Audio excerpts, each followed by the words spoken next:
Olá, pessoal, tudo bem? Hoje nós estamos aqui para tratar da nossa segunda aula de física. Nós abordaremos o tema classificação dos movimentos dentro da cinemática. Vamos lá? Os temas abordados nessa aula serão a classificação dos movimentos, que pode ocorrer com relação à variação da velocidade, com relação à orientação da trajetória, com relação à aceleração ou com relação ao tipo de trajetória adotada. E também abordaremos os gráficos dos movimentos. Falando da classificação dos movimentos com relação à variação da velocidade, nós temos o movimento uniforme, que é quando a velocidade do corpo não varia ao longo do tempo, ou seja, se manterá constante durante todo o período observado. Se o corpo inicia o movimento com velocidade de 10 metros por segundo, ele vai continuar com essa mesma velocidade durante todo o trajeto observado. Já no movimento uniformemente variado, significa que o corpo vai variar sua velocidade porque há a ação da aceleração neste corpo. Como ele se chama movimento uniformemente variado, significa que ele vai variar de forma uniforme. Como isso? Se a velocidade num primeiro momento saltou de 10 para 12, em seguida, ela vai aumentar de 12 para 14, de 14 para 16 e 16 para 18. Se ela aumenta de 4 unidades, de 10 para 14, vai aumentar de 14 para 18, de 18 para 22, de 22 para 26 e assim por diante. Então, ela varia, mas sempre no mesmo intervalo de tempo, porque a aceleração será, nesse caso, constante. Vale lembrar que o movimento ele pode ser variado. Ele pode ser uniforme numa etapa e uniformemente variado em outra etapa. O que nós estamos analisando é o momento ou aquele período, certo? Falando da classificação dos movimentos com relação à orientação da trajetória, nós podemos relacionar dentro do movimento uniforme e do movimento uniformemente variado. No movimento uniforme, nós temos um movimento progressivo e temos um movimento retrógrado. No movimento progressivo, nós dizemos que o sentido do movimento do corpo coincide com o sentido fixado como positivo para a trajetória. A velocidade do móvel é positiva, os espaços aumentam em relação à origem. Na aula 1, eu falei um pouquinho sobre a orientação da trajetória.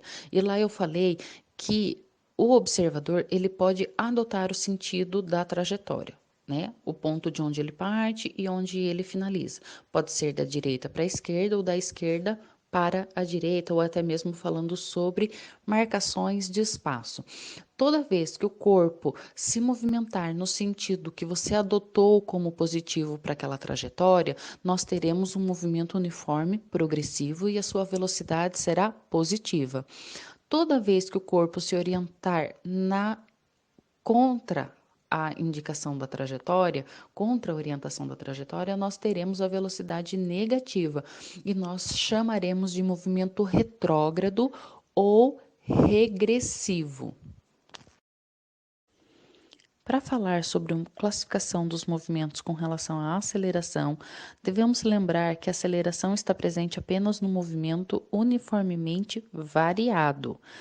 Nós teremos, nesse caso, o movimento acelerado quando o valor da velocidade estiver aumentando conforme o tempo está passando, e esse movimento acelerado poderá ser progressivo e acelerado, isto é, quando a velocidade for acima de zero, for positiva, né, indicando um movimento progressivo, e quando a aceleração for positiva também. Aí ele será chamado progressivo, porque está a favor da orientação da trajetória, e acelerado, porque a aceleração está positiva.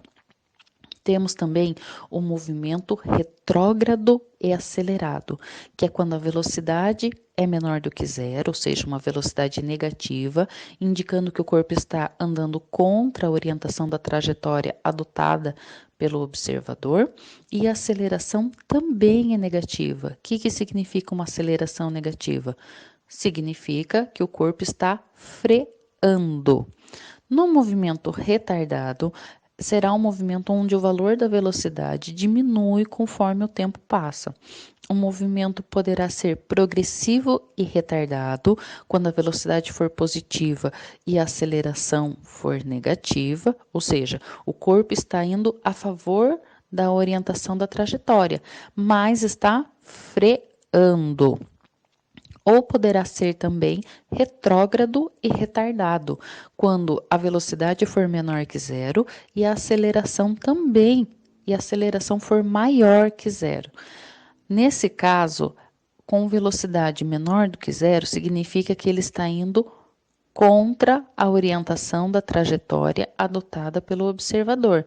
E se a aceleração está positiva, significa que o corpo está aumentando a sua velocidade. Ou seja, uma velocidade negativa em algum momento pode se transformar em velocidade positiva. Essas são as classificações com relação à aceleração. Esta tabela, ela traz o resumo sobre a classificação dos movimentos uniformemente variados.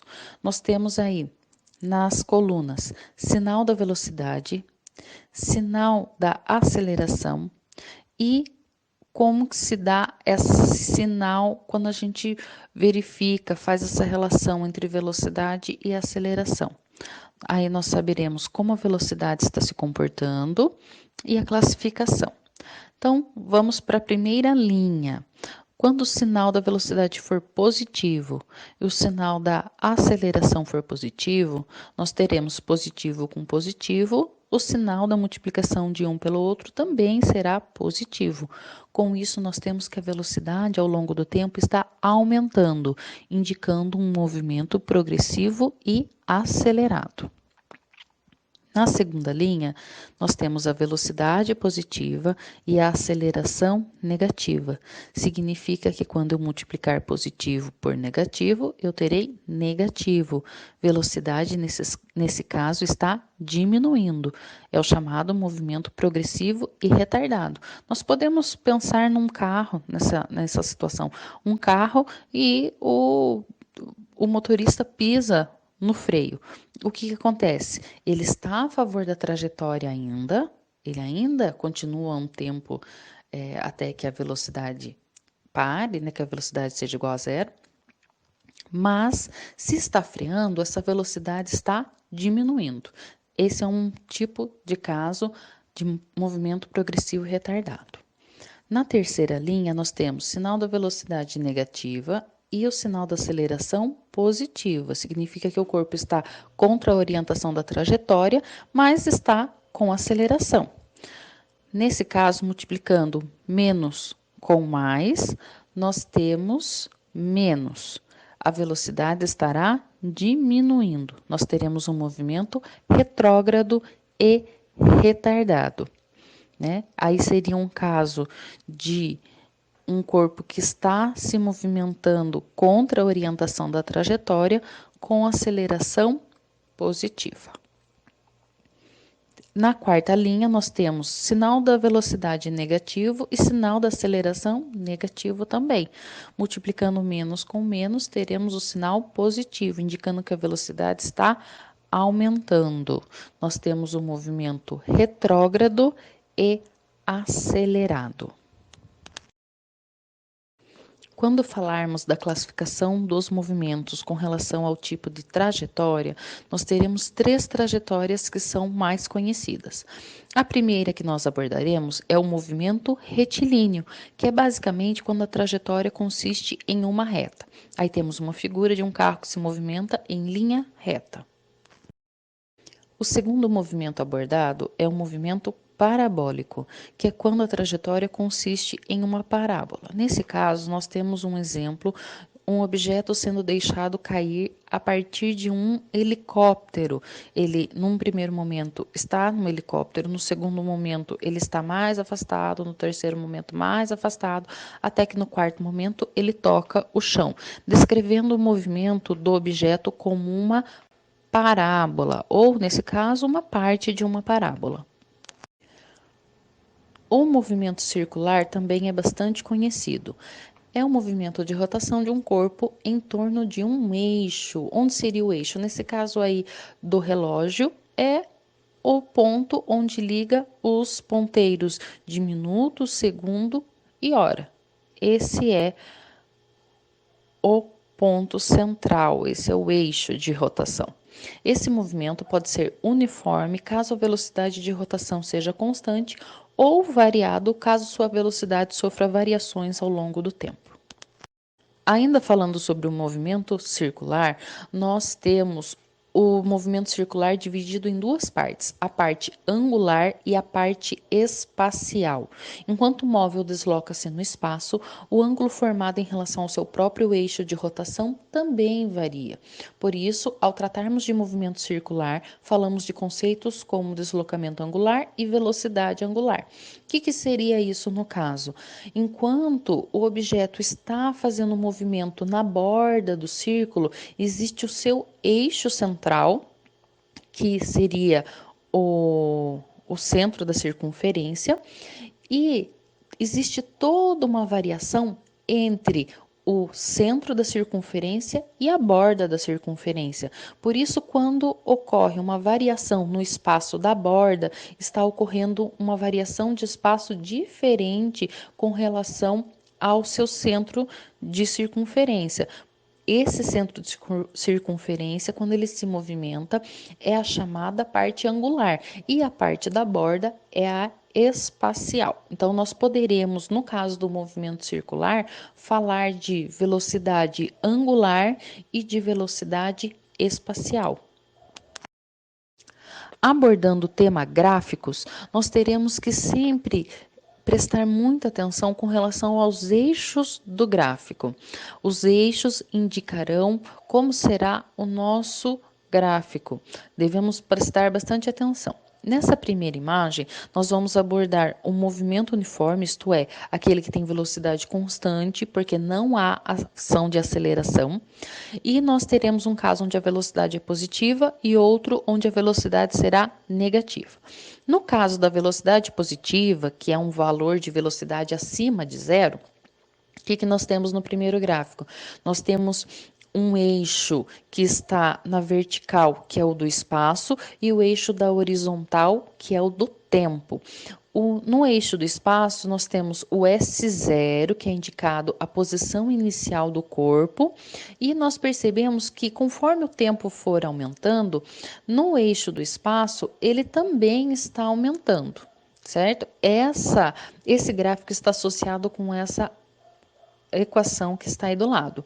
S igual S0 mais V vezes T. O que significa? A posição final, ou uma das posições por onde o corpo passa, vai ser igual à posição inicial mais a velocidade que ele possui ao longo do movimento, vezes o tempo que eu quero descobrir. Então, eu quero descobrir qual é a posição que o corpo está no instante 3.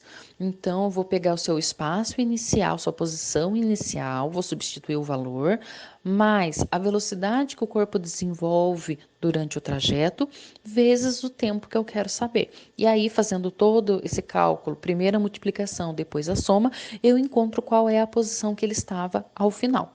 Para o gráfico da velocidade negativa, também nós percebemos que ele começa num espaço inicial positivo e conforme o tempo vai passando, essa posição ela vai diminuindo até que passa pela posição zero e vai para posições negativas, ou seja, ele começa a andar contra a orientação da trajetória.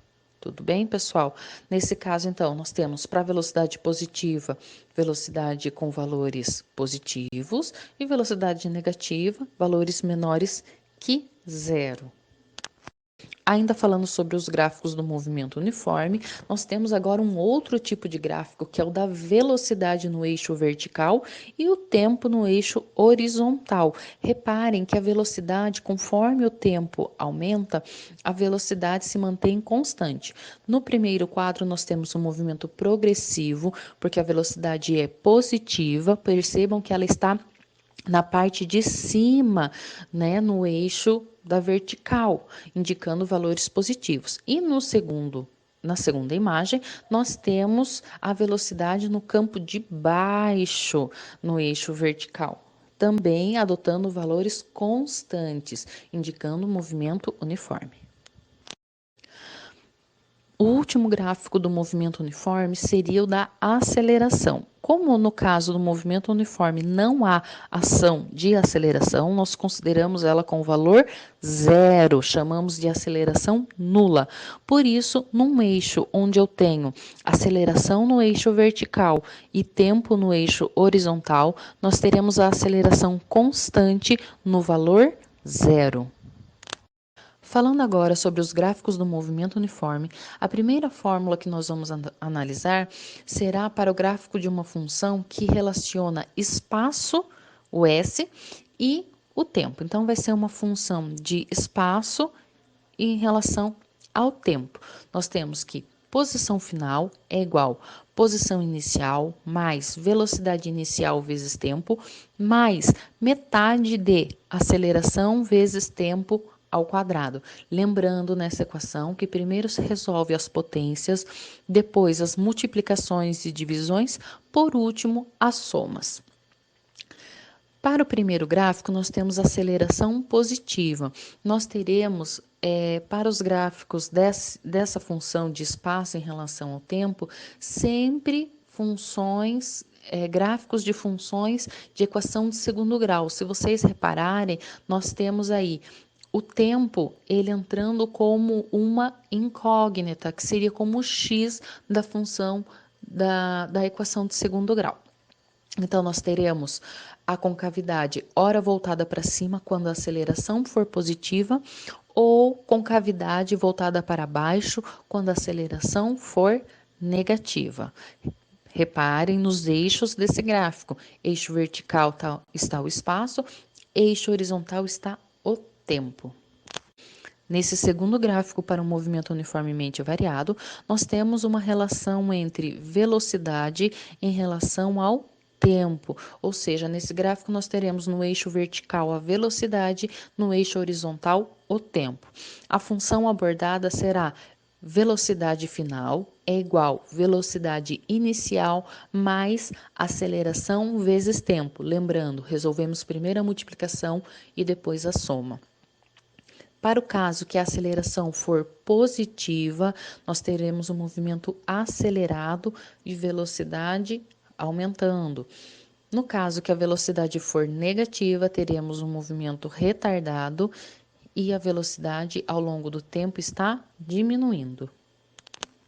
Os gráficos da aceleração para o movimento uniformemente variado vai representar sempre uma constante. Se o valor da aceleração for positivo, ele estará acima no eixo vertical da aceleração. Então, nós percebemos a linha da aceleração, no primeiro quadro, uma linha vermelha, indicando que a aceleração é positiva. No segundo quadro, nós temos uma aceleração negativa, a linha verde está no eixo inferior do eixo, na parte inferior do eixo vertical que está representando a aceleração. Reparem, aceleração constante no movimento uniformemente variado. E assim nós finalizamos a nossa segunda aula de física. Espero que, se vocês tiverem alguma dúvida, me enviem pelo WhatsApp ou pelo e-mail que está aí no material de vocês. Uma boa semana a todos. Obrigada pela atenção. Bons estudos e até a próxima, pessoal!